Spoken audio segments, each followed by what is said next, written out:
The assassination of Charlie Kirk, the 31-year-old founder of Turning Point USA, has sent shockwaves through the political landscape, with mounting evidence and speculation pointing to a radical left-wing lobby as the orchestrator of his death.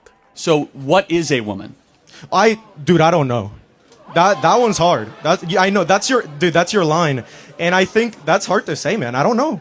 Gunned down mid-speech at Utah Valley University while addressing mass shootings, Kirk's murder has been framed by some as a targeted strike against a rising conservative voice, one who relentlessly challenged the progressive agenda with viral counterpoints that galvanized millions. His death, mourned globally by figures like Benjamin Netanyahu, who praised his defense of Judeo-Christian values and free speech, underscores a chilling escalation in America's ideological warfare. A man who calls himself trans is wearing woman face no different than I would wear blackface trying to be a black person. I understand. And It's assuming an identity that isn't yours. Charlie Kirk rose from a politically moderate background in a Chicago suburb to become a formidable force in conservative activism. At 18, he co-founded Turning Point USA with Bill Montgomery, aiming to counter liberal dominance on college campuses. Dropping out of community college to pursue this mission, he built an organization with over 3,000 chapters and a media empire that included The Charlie Kirk Show and viral TikTok confrontations. Why do you like Trump so much? He kind of sucks. Oh, he does? Really? Do you like a secure border? I don't really feel it so secure, I'll be honest. Really? How many people come across the border? We don't really know that. Yeah, actually, we do. A couple hundred. 10,000 a day under Biden. Do you like that, yes or no? How are they undocumented?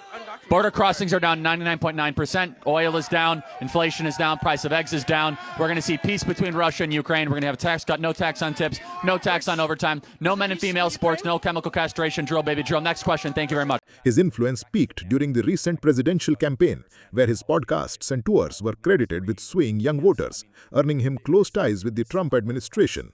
Kirk's unapologetic stances, rooted in evangelical Christianity and a rejection of progressive orthodoxy, made him a lightning rod, but also a hero to the right. When I say Islam is not compatible with Western civilization, I'm not inherently even attacking Islam, but Islam is a all-encompassing.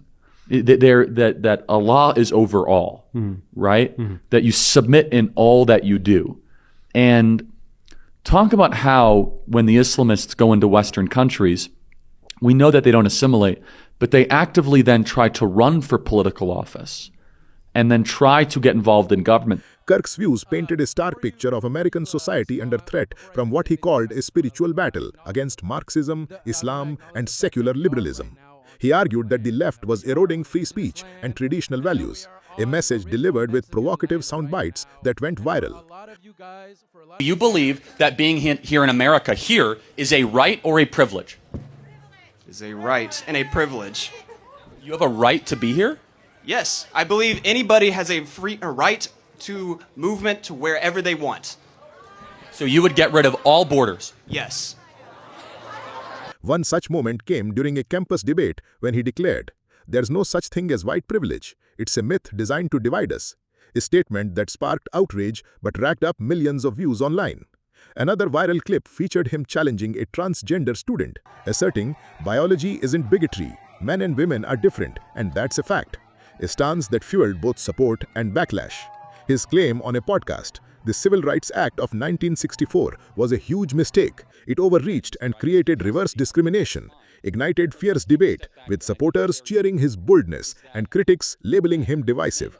Most recently, his tweet, "Islam is the sword the left is using to slit the throat of America," sent shockwaves, amplifying his reputation as an Islamophobe while rallying his base.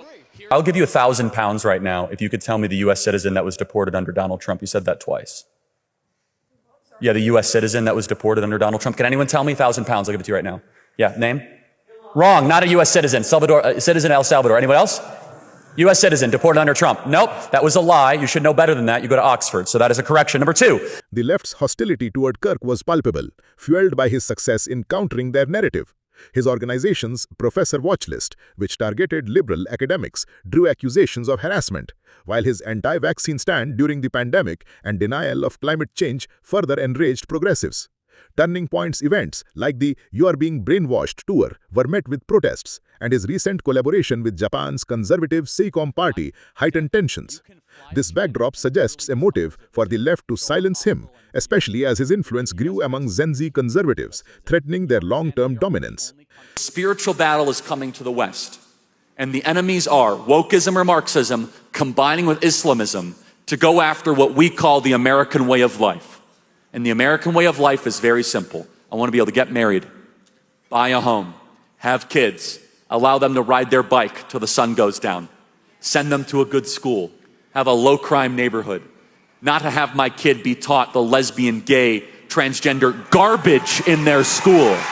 The assassination circumstances, Kirk shot from a distance during a speech on gun violence, aligned with patterns of political violence linked to ideological extremists, as noted in past studies on conflict resolution. Exposts from figures like Jackson Hinkle and Dan Bilzerian question Netanyahu's recent contact with Kirk, hinting at broader conspiracies, but the more compelling evidence points inward. The FBI's detention and release of a suspect without clear motive mirrors cases where perpetrators evade immediate accountability. Yet the timing and target suggest a calculated strike. Kirk's own reported fears, relayed by a close associate on X, that Israel would kill him if he turned against them, may have been misdirected paranoia, with the real threat emanating from domestic leftist radicals angered by his unrelenting critique.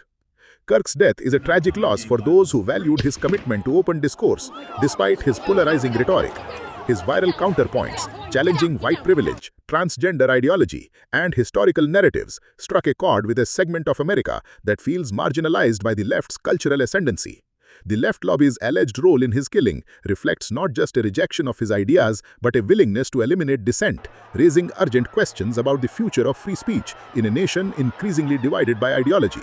As investigations continue, the tragedy serves as a stark reminder of the stakes in this ongoing cultural conflict.